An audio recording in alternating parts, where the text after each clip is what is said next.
Good day, Dr. Passman. Good day, and thanks for having me. Thank you for joining me on the Valder Beebe Show as I broadcast live across America on an FM platform. I wanted to have the opportunity to talk with you because they told me you're one of the foremost people in your field. So I wanted to talk with you about AFib.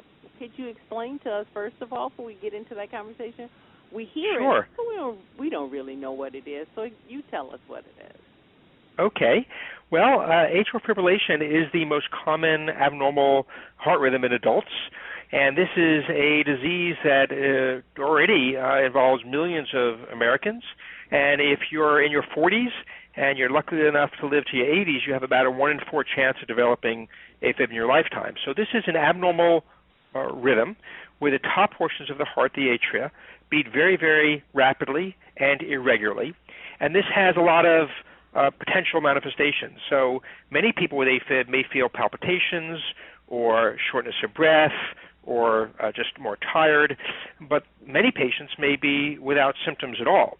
And the problem with atrial fibrillation, whether you feel it or not, is that it increases your risk of stroke by about 500%.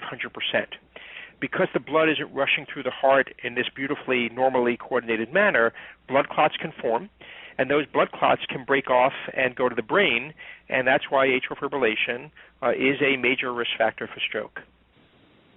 Can you tell me, is it more common in a certain age group, or just anybody's prone to it? Well, that's a really good question. This is a disease of getting older. We see AFib in about 5% of the population over age 65 and about 10% of the population over age 80, and those are the people we know about because we know that atrial fibrillation can be clinically silent and may come and go. So if your doctor feels your pulse or does an EKG and tells you everything's fine, that still doesn't mean you don't have atrial fibrillation because you may have had it the day before or you may have it the week after. So that makes it particularly challenging knowing exactly who has atrial fibrillation. Okay. So how do we detect this, or how does my doctor detect this? Well, the current recommendations are really very simple. The current recommendations are that certainly if you have symptoms, and the symptoms may be sort of nonspecific. You may feel more short of breath when you're doing your activities of daily living, or you may feel some minor palpitations. I would tell those people to seek medical attention. Don't simply attribute it to the fact that you're getting older or put on 10 pounds because subtle symptoms can be a sign of atrial fibrillation.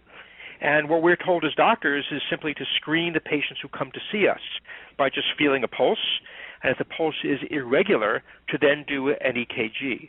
But I think what's really interesting is that there's now available to the general public consumer-grade electronics that can now detect atrial fibrillation.